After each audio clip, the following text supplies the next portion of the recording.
नमस्कार विद्यार्थी मित्रांनो, स्वागत आहे तुमचं इझी फार्मा विथ कल्याणी या आपल्या चॅनलवरती। तर बघा, आपल्या या व्हिडिओमध्ये आपण मराठी चालू घडामोडी 2026-27 चे खूप असे महत्त्वाचे प्रश्न बघणार आहोत। तर व्हिडिओला जे आहे शेवटपर्यंत नक्की बघा आणि एक लाईक करा। तर चला सुरुवात करूया। आपला पहिला प्रश्न आहे, मूलभूत नवकल्पना आणि उद्योजकतेला प्रोत्साहन देण्यासाठी बिहार सरकारने सुरू केलेल्या नवीन पोर्टलचे नाव काय आहे? ऑप्शन दिलेले आहेत, Bihar startup hub, Bihar idea festival, Bihar innovation portal आणि वरीलपैकी कोणतेही नाही। तर बघा, या प्रश्नाचे जे उत्तर आहे ते आहे ऑप्शन क्रमांक बी, बिहार आयडिया फेस्टिवल। तर बिहार सरकारने बिहार आयडिया फेस्टिवल हे पोर्टल नुकतेच सुरू केले आहे, जे मूलभूत नवकल्पना आणि उद्योजकतेला प्रोत्साहन देते। या पोर्टलद्वारे ग्रामीण भागातील विद्यार्थी, युवक, उद्योजक आणि स्टार्टअप टीम्स आपले कल्पना थेट सरकारकडे सादर करू शकतात। आणि हे जे पोर्टल आहे ते मोबाईलवर सहज वापरता येते। हा उपक्रमाचा उद्देश 38 जिल्ह्यातून 10,000 कल्पना गोळा करणे हे आहे। तर ही झाली अधिकची माहिती। पुढचा प्रश्न आहे, जगातील अन्न व पोषण स्थिती 2025 अहवाल कोणत्या संस्थेने प्रकाशित केला आहे? आपल्याला ऑप्शन दिलेले आहेत, संयुक्त राष्ट्र, आफ्रिकन युनियन, युरोपियन युनियन आणि एशियन। तर बघा, या प्रश्नाचं जे आहे उत्तर आहे ऑप्शन क्रमांक ए, संयुक्त राष्ट्र। तर जगातील अन्न व पोषण स्थिती 2025 अहवाल जे आहे संयुक्त राष्ट्रांनी 28 जुलै 2025 रोजी प्रसिद्ध केला आहे। यामध्ये 2024 मध्ये 720 दशलक्ष लोक भुकेचे शिकार होते। तर 2.3 अब्ज लोकांना जे आहे मध्यम किंवा गंभीर अन्न असुरक्षितता भेडसावत होती। त्यासाठी जी आहे ही संस्थेने प्रकाशित केले आहे अहवाल। नंतरचा प्रश्न, 2025 सालच्या आशियाई युवा क्रीडा स्पर्धा कुठे झाल्या होत्या? ऑप्शन दिलेले आहेत, मलेशिया, बहरीन, व्हिएतनाम आणि चीन। तर 2025 सालच्या ज्या आशियाई युवा क्रीडा स्पर्धा आहेत त्या बहरीन येथे झाल्या होत्या। भारताने त्यामध्ये 13 सुवर्ण, 18 रौप्य आणि 17 कांस्य अशी एकूण 48 पदके जिंकून आपली सर्वोत्तम कामगिरी केली आहे। तर आपल्या भारतीय खेळाडूंचा त्यामध्ये 222 इतका सहभाग होता आणि मुलींच्या कबड्डी संघाने पहिले सुवर्ण मिळवले आहेत। प्रीती समिता भोईने वेट लिफ्टिंग मध्ये जागतिक युवा विक्रम केला आहे। या स्पर्धेमुळे भारताला 2026 युवा ऑलिम्पिक साठी पात्रता मिळाली आहे। तर हा प्रश्न खूप असा महत्त्वाचा आहे, नोट करून ठेवा। नंतरचा आपला प्रश्न आहे बघा, नोव्हेंबर 2025 मध्ये गुजरात मधील सिंथेटिक ड्रग कारखाना उद्ध्वस्त करण्यासाठी महसूल गुप्तचर संचालनालयाने सुरू केलेल्या मोहिमेचे नाव काय होते? ऑप्शन आहेत, operation black wave, operation silent valley, operation blue smoke आणि ऑपरेशन व्हाईट क्लाउड ड्रॉन। तर बघा, या प्रश्नाचं उत्तर आहे ऑप्शन क्रमांक D, operation white cloud drawn. महसूल गुप्तचर संचालनालयाने ऑपरेशन व्हाईट क्लाउड ड्रॉन अंतर्गत वलसाड, जे गुजरात येथील आहे, इथे गुप्त ड्रग कारखाना फोडला। येथे अल्प्राझोलम जे ड्रग आहे हे मनाप्रभावी औषध तयार होत होते, जे NDPS कायदा अंतर्गत 1985। तर 4 नोव्हेंबर 2025 रोजीच्या छाप्यात 22 कोटीच्या अल्प्राझोलम जप्त झाल्या आहेत आणि 2025 मधील DRI ची ही चौथी मोठी कारवाई आहे। नंतरचा प्रश्न बघा, दक्षिण आशिया आणि पूर्व आफ्रिकेत हवामान प्रतिरोधक सौर सिंचन प्रणालीचा विस्तार करण्यासाठी सुरू करण्यात आलेल्या उपक्रमाचे नाव काय आहे? ऑप्शन दिलेले आहेत, solar farming project, sun power agriculture scheme, solar phase 2 आणि ग्रीन इरिगेशन प्रोग्राम। तर या प्रश्नाचं जे उत्तर आहे ते आहे ऑप्शन क्रमांक सी, सोलार फेज 2। तर हा उपक्रम जो आहे 28 नोव्हेंबर 2025 रोजी IWMI आणि SDC यांनी सुरू केला होता। तर याचा उद्देश भारत, बांगलादेश, केनिया आणि इथिओपिया येथे हवामान प्रतिरोधक सामाजिक दृष्ट्या समावेश सौर सिंचनाचा विस्तार करणे हा आहे. तर बघा नंतरचा प्रश्न, भारतात वॉटर पॉझिटिव्ह दर्जा मिळवणारे पहिले विमानतळ कोणते आहे? आपल्याला ऑप्शन दिलेले आहेत. मुंबई आंतरराष्ट्रीय विमानतळ, राजीव गांधी आंतरराष्ट्रीय विमानतळ, कॅम्पेगौडा आंतरराष्ट्रीय विमानतळ आणि इंदिरा गांधी आंतरराष्ट्रीय विमानतळ. तर बघा या प्रश्नाचं जे उत्तर आहे, वॉटर पॉझिटिव्ह दर्जा मिळवणारे जे पहिले विमानतळ आहे ते आहे इंदिरा गांधी आंतरराष्ट्रीय विमानतळ, जे दरवर्षी 40 दशलक्षाहून अधिक प्रवाशांची सेवा करते. वॉटर पॉझिटिव्ह म्हणजेच काय, तर हे विमानतळ वापरापेक्षा जास्त पाणी पुनर्भरण करते. हे यश दिल्ली इंटरनॅशनल एअरपोर्ट लिमिटेडने जे आहे जाहीर केले असून IGIAच्या नेट झिरो आणि हवामान सज्जतेच्या उद्दिष्टांना मदत करते. नंतरचा प्रश्न आहे, एशिया पॉवर इंडेक्स 2025 मध्ये भारताचा क्रमांक कोणता आहे? ऑप्शन दिलेले आहेत. पहिला, दुसरा, तिसरा आणि चौथा. तर बघा या प्रश्नाचं उत्तर आहे ऑप्शन क्रमांक सी, तिसरा. तर लोवी इन्स्टिट्यूटने प्रसिद्ध केलेल्या 2025 एशिया पॉवर इंडेक्स मध्ये भारत जे आहे तिसऱ्या क्रमांकावर आहे. अमेरिका पहिल्या तर चीन दुसऱ्या स्थानावर आहे. भारताने गेल्या वर्षी जपानला मागे टाकले असून त्याचा पॉवर स्कोअर 40 पेक्षा जास्त आहे. भारताची आर्थिक, लष्करी आणि सांस्कृतिक ताकद जे आहे वाढवली आहे. नंतरचा आपला प्रश्न आहे, संघटित गुन्हेगारी आणि दहशतवादाविरुद्ध लढा मजबूत करण्यासाठी भारत सरकारने सुरू केलेल्या देशातील पहिल्या शस्त्र डेटाबेसचे नाव काय आहे? ऑप्शन आहेत. National security weapons database, lost looted and recovered firearm database, national arms registry आणि law enforcement firearms portal. तर बघा या प्रश्नाचं उत्तर आहे ऑप्शन क्रमांक B, lost looted and recovered firearm database. नंतरचा प्रश्न आहे, जानेवारी 2026 मध्ये भारतीय सैन्याने प्रगत ड्रोन क्षमतासह तयार केलेल्या आधुनिक युद्ध दलाचे नाव काय आहे? ऑप्शन दिलेले आहेत. रुद्र, गरुड, वज्र आणि भैरव. तर बघा जानेवारी 2026 मध्ये भारतीय सैन्याने भैरव नावाचे आधुनिक युद्ध दल स्थापन केले. या दलाच्या 15 बटालियन तयार झाल्या असून पुढे 25 पर्यंत वाढवण्याची योजना आहे. भैरव बटालियन वेगवान हल्ला व विशेष मोहिमांसाठी तंत्रज्ञानावर आधारित असून पॅरा स्पेशल फोर्सेस आणि नियमित पायदळ यांच्यामधील दुवा साधतात. अष्टमुडी तलाव जो अलीकडेच बातम्यांमध्ये दिसला होता कोणत्या राज्यात आहे? ऑप्शन आहे महाराष्ट्र, केरळ, तामिळनाडू आणि कर्नाटक. तर बघा जर तुम्हाला या प्रश्नाचं उत्तर येत असेल तर तुम्ही कमेंटमध्ये सांगू शकता की अष्टमुडी हा जो तलाव आहे तो कोणत्या राज्यामध्ये आहे. तर बघा अष्टमुडी तलाव जो आहे तो केरळ राज्यामध्ये आहे. अलीकडील मासेमारीमुळे अष्टमुडी तलावात सांडपाणी, प्लास्टिक प्रदूषण, अतिक्रमण आणि बेकायदा तणांच्या वाढीची समस्या समोर आली आहे. केरळच्या कोल्लम जिल्ह्यातील अष्टमुडी तलाव रामसर ओलसर जमीन आहे आणि राज्यातील दुसऱ्या क्रमांकाचा मोठा तलाव आहे. त्याचे नाव मल्याळम मध्ये 8 वेण्या असे आहे, ज्यामुळे त्याच्या 8 वेण्यांसह पामच्या आकाराच्या भूभागाचे प्रतिबिंब होते. हा तलाव निंदाकरा खाडीमार्फत समुद्राला जोडतो आणि प्रामुख्याने कल्लड्डा नदीने जे आहे पोचला जातो. नंतरचा आहे प्रश्न, UNCCD COP16 मध्ये सुरू केलेल्या ग्लोबल स्ट्रॅटेजी फॉर रेसिलियंट ड्रायलॉयन्स उपक्रमाचा मुख्य उद्देश काय आहे?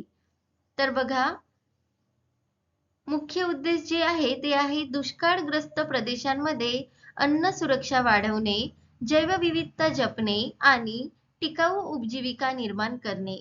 तर आंतरराष्ट्रीय कृषी संशोधन सल्लागार गटाने 2030 साठी ग्लोबल स्ट्रॅटेजी फॉर रेसिलियंट ड्रायलॉयन्स सुरू केले आहे. हा उपक्रम CGIAR केंद्रे, आंतरराष्ट्रीय कृषी संशोधन केंद्रे आणि आंतरराष्ट्रीय अर्धशुष्क उष्णकटिबंधीय पीक संशोधन संस्था यांच्या नेतृत्वाखाली आहे.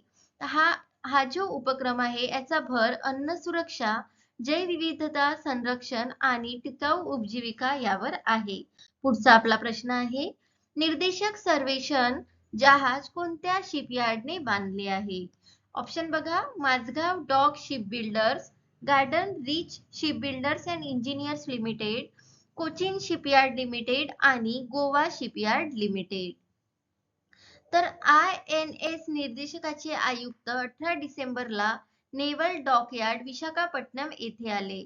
हे भारतीय नौदलाच्या सर्वेक्षण जहाज प्रकल्पातील दुसरे जहाज आहे. हायड्रोग्राफिक सर्वेक्षण, नेव्हिगेशन, सहाय्य आणि समुद्री ऑपरेशन समर्थनासाठी डिझाईन केलेले आहे. आणि garden reach ship builder and engineers जे कलकत्त्याचे आहेत यांनी 80% पेक्षा जास्त स्वदेशी घटकांसह बांधले आहे. तर बघा याचं उत्तर काय होणार, garden reach ship builders and engineers limited. नंतरचा प्रश्न आहे, मे 2025 मध्ये कोणत्या दक्षिण अमेरिकन देशाने चीनच्या बेल्ट अँड रोड इनिशिएटिव्ह मध्ये सहभाग घेतला आहे? ऑप्शन बघा, कोलंबिया, अर्जेंटिना, चिली आणि ब्राझील. तर बीजिंग मध्ये झालेल्या लॅटिन अमेरिकन नेत्याच्या बैठकीत कोलंबियाने अधिकृतपणे चीनच्या बेल्ट आणि रोड इनिशिएटिव्ह मध्ये प्रवेश घेतला आहे. तर तुमचं उत्तर होणार कोलंबिया. आणि कोलंबियाची राजधानी काय, तो बोगोटा ही आहे. हेही तुम्हाला लक्षात ठेवायचं आहे. आणि हा जो देश आहे दक्षिण अमेरिकेचा प्रवेशद्वार म्हणून ओळखला जातो, कारण तो दक्षिण अमेरिका, मध्य अमेरिका आणि उत्तर अमेरिकेला जोडतो. आणि चीनचा बेल्ट अँड रोड इनिशिएटिव्ह, ज्याला वन बेल्ट वन रोड असेही म्हणतात, तर हे सुद्धा तुम्हाला लक्षात ठेवायचं आहे.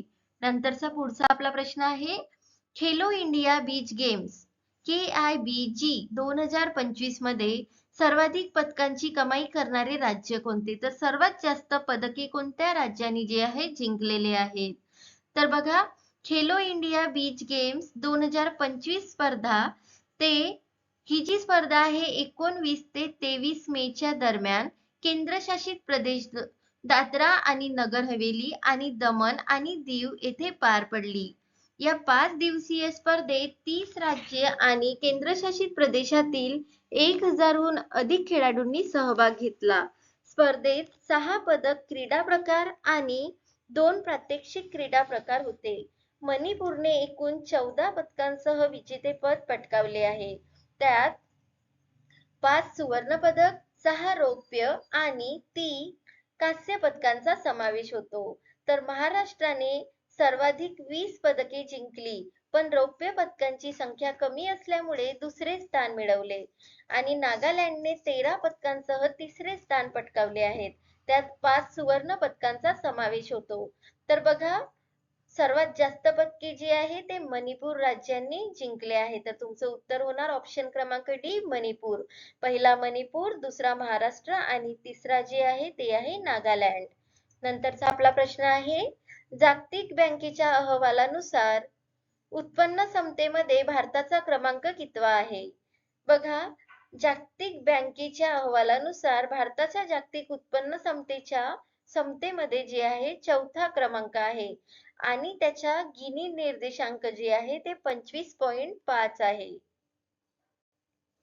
नंतरचा प्रश्न, ब्रिक्स शिखर परिषद 2025 चे आयोजन कोणत्या देशाने केले आहे? खूप असा महत्वाचा प्रश्न आहे, याला सुद्धा नोट करून ठेवा. तुमच्या येणाऱ्या परीक्षेमध्ये हा प्रश्न येऊ शकतो.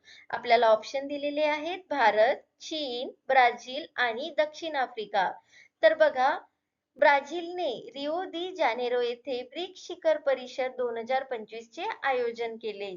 या 2 दिवसाच्या परिषदेत ब्रिक्स देशांनी सहकार्य वाढवण्यावर चर्चा केली. ब्रिक्सचा फुल फॉर्म म्हणजेच काय, तर ब्राझील, रशिया, भारत, चीन आणि दक्षिण आफ्रिका या देशांचे समूह आहे. ही परिषद भागीदार देशांमध्ये सहकार्य वाढवण्यासाठी आणि सामायिक समस्या सोडविण्यासाठी आयोजित केली जाते.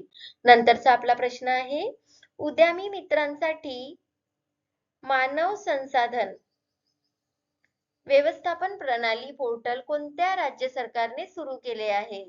तर बघा, अलीकडेच जे आहे उत्तर प्रदेश सरकारने उद्यमी मित्रांसाठी मानव संसाधन व्यवस्थापन प्रणाली म्हणजेच HRMS असे पोर्टल जे आहे सुरू केले आहे.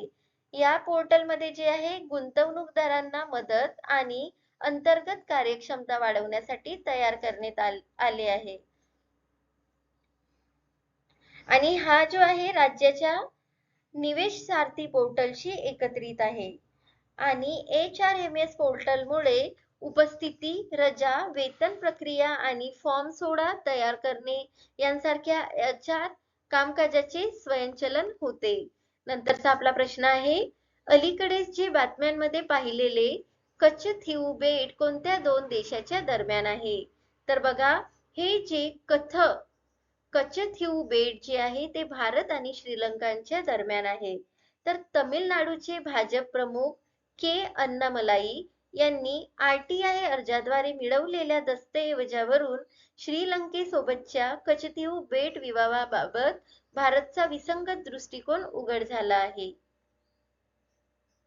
तर पालक समुद्रधुनीतील कथाचीव या लहान बेटावर कायमस्वरूपी वसाहत आणि गोड्या पाण्याचे स्रोत नाही आहे, हेही तुम्हाला लक्षात ठेवायचं आहे.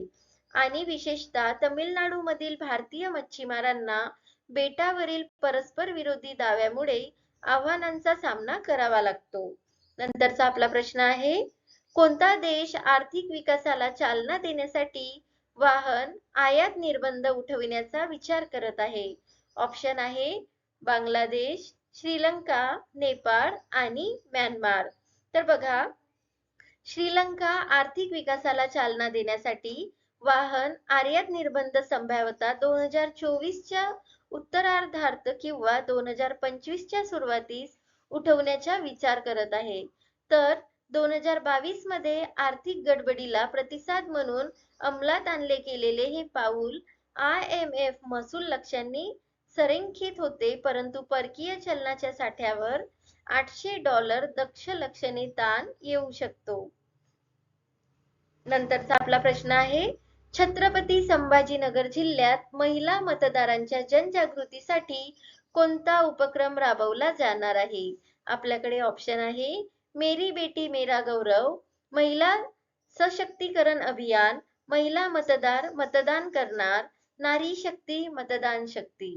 तर बघा, या प्रश्नाचे जे उत्तर आहे, छत्रपती संभाजीनगर जिल्ह्यात जिल्हाधिकारी दिलीप स्वामी यांच्या संकल्पनेतून महिला मतदार मतदान करणार हा उपक्रम राबवला जाणार आहे. ज्या गावामध्ये महिला तलाठी, ग्रामसेवक असतील त्यांनी अंगणवाडी बचत गटांच्या महिलांसह मतदानाच्या जनजागृतीसाठी कार्यक्रम घ्यायचे आहे. जिल्ह्यातील जे आहे 50% मतदार महिला आहेत. तर हे कोणत्या जिल्ह्याबाबत होतं? तर छत्रपती संभाजीनगर, ज्याचं जुनं नाव आहे औरंगाबाद. नंतरचा आपला प्रश्न आहे, WHO ने कोणत्या वैद्यकीय संस्थेला पारंपरिक औषधातील मूलभूत आणि साहित्यिक संशोधनासाठी WHO सहयोग केंद्र म्हणून नियुक्त केले आहे?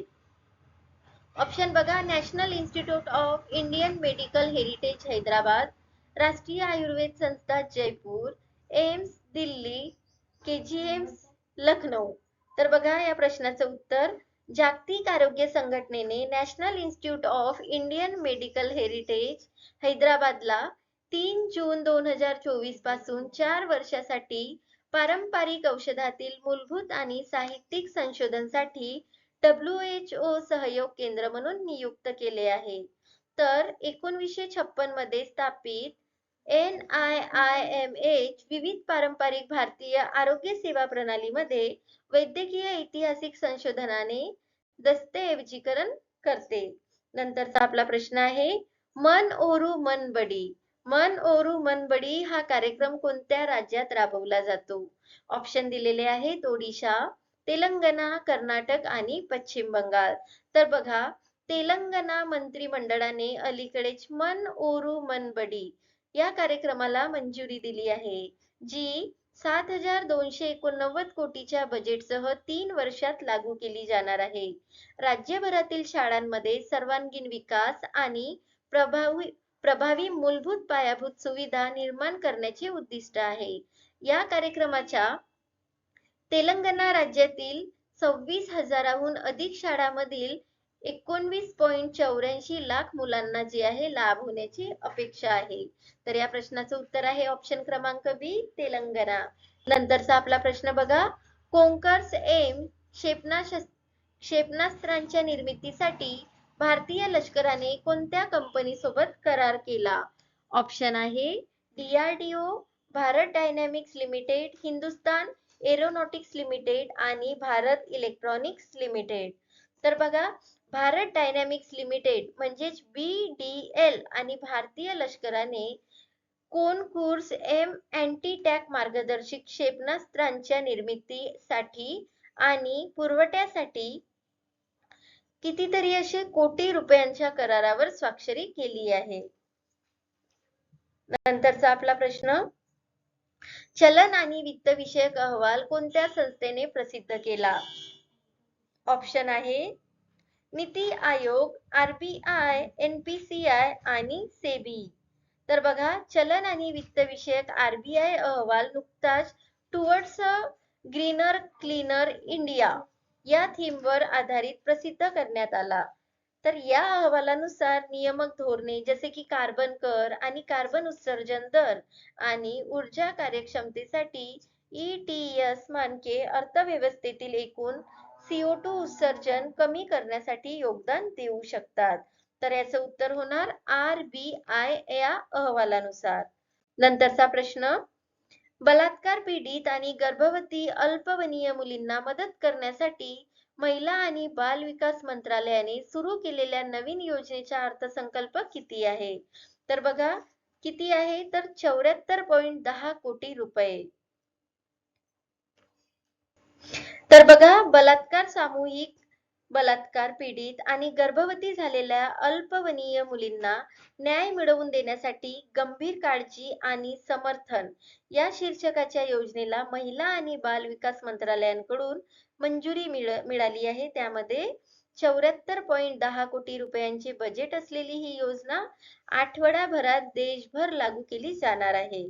नंतरचा प्रश्न बघा. नाटो शिखर परिषदेचे आयोजन करणारे विलियम्स कोणत्या देशात आहे?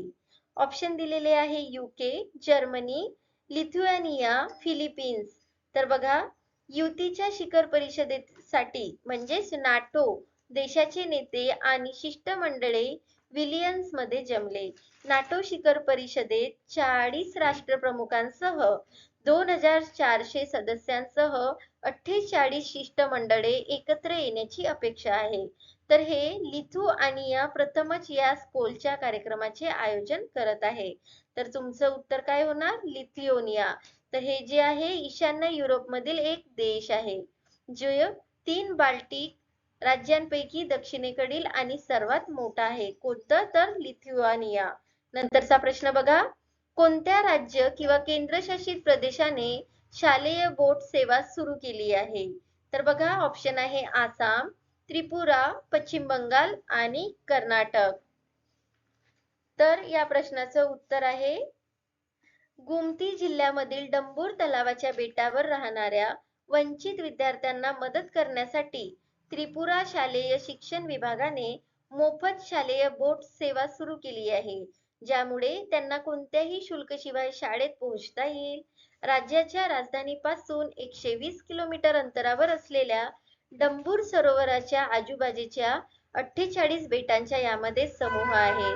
बेटावरील रहिवाशांसाठी प्राथमिक उपजीविका म्हणून मासेमारीवर अवलंबून आहे. तर या प्रश्नाचं उत्तर आहे ऑप्शन क्रमांक बी, त्रिपुरा. नंतरचा आपला प्रश्न आहे. कोणते विधेयक नुकतेच केंद्र सरकारने लोकसभेतून मागे घेतले आहे? तर बघा, सरकारने जे आहे लोकसभेतून TANA तंत्रज्ञान नियमन विधेयक 2019 मागे घेतले आहे. तर ऑप्शन क्रमांक बी तुमचं उत्तर होणार. तर यामध्ये गुन्हेगारी न्याय प्रणालीमध्ये TANA फिंगरप्रिंटिंग तंत्रज्ञानाच्या वापरासाठी एक नवीन नियामक फ्रेमवर्क तयार करण्याचे उद्दिष्ट केले आहे. नंतरचा प्रश्न, कोणत्या राज्याने नवीन स्टार्टअप धोरण 2022 ते 27 आणले आहे? बघा, या प्रश्नाचं उत्तर आहे कर्नाटक, ज्याचे उद्दिष्ट पुढील 5 वर्षात राज्यात जे आहे सुमारे 10,000 स्टार्टअप जोडण्याचे आहे. तर हे जे नवीन धोरण आहे इलेक्ट्रॉनिक आणि ITBT विभागाने तयार केले आहे. तर ही सुद्धा माहिती तुम्हाला लक्षात ठेवायची आहे. नंतरचा आपला प्रश्न, आशिया Pacific leaders conclave on malaria elimination चे यजमान कोणता देश आहे? तर आपला प्यारा भारत. ऑप्शन क्रमांक हे या प्रश्नाचे उत्तर आहे.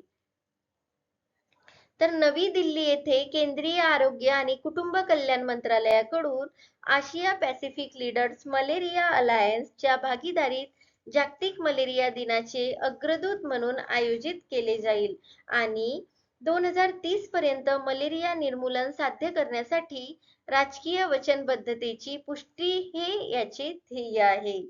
नंतरचा आपला प्रश्न बघा, ऑपरेशन सजग कोणत्या राज्य किंवा केंद्रशासित प्रदेश सरकारशी संबंधित आहे? तर हे आहे दिल्लीशी संबंधित. दिल्लीतील रस्त्यावरील गुन्हेगारीच्या घटनांना आळा घालण्यासाठी ऑपरेशन सजग सुरू करण्यात आलेले आहे. नंतरचा आपला प्रश्न आहे, तरुण मनांचे पालनपोषण करा, सुरक्षा संस्कृती विकसित करा ही मार्च महिन्यात कोणत्या विशेष दिवसाची थीम आहे? तर ही जी थीम आहे ती आहे राष्ट्रीय सुरक्षा दिवस या दिवसांची. तर राष्ट्रीय सुरक्षा दिन दरवर्षी 4 मार्च रोजी साजरा केला जातो. तो राष्ट्रीय सुरक्षा परिषद ची स्थापना झालेल्या तारखेला स्मरण करतो. या वर्षी राष्ट्रीय सुरक्षा दिनाची थीम तरुण मनांचे पालनपोषण, सुरक्षा संस्कृती विकसित करा आहे. तर हे सुद्धा तुम्हाला लक्षात ठेवायचं आहे. आणि राष्ट्रीय सुरक्षा परिषदची स्थापना कामगार मंत्रालयाने जे आहे 4 मार्च 1966 रोजी केली होती. नंतरचा आपला प्रश्न, रेल्वेच्या कोणत्या विभागाने संपूर्ण झोनमध्ये 100% विद्युतीकरण पूर्ण केले आहे? तर बघा, कुठला रेल्वे स्टेशन आहे? तर ते आहे कोकण रेल्वे. तर कोकण रेल्वेने नुकतेच संपूर्ण झोनमध्ये 100% विद्युतीकरण पूर्ण केले आहे. नंतरचा आपला प्रश्न बघा, पुढचा आपला प्रश्न बघा, नेपच्यून मिसाईल सिस्टम कोणत्या देशाशी संबंधित आहे? ऑप्शन दिलेले आहेत येमेन, सौदी अरेबिया, युक्रेन आणि UAE. तर बघा, या प्रश्नाचं उत्तर जे आहे ते तुम्हाला कमेंट मध्ये सांगायचं आहे की नेपच्यून मिसाईल सिस्टीम कोणत्या देशाशी संबंधित आहे ते. तर हे आपले होते खूप महत्त्वाचे असे करंट अफेअर्सचे प्रश्न 2026-27. धन्यवाद विद्यार्थी मित्रांनो. अशाच माहितीसाठी जे आहे आपल्या चॅनलला सबस्क्राईब करून ठेवा, व्हिडिओला लाईक करा, जास्तीत जास्त जे आहे शेअर करा आणि सबस्क्राईब करा, जेणेकरून तुम्हाला अशाच व्हिडिओची नोटिफिकेशन्स आधी मिळेल. धन्यवाद.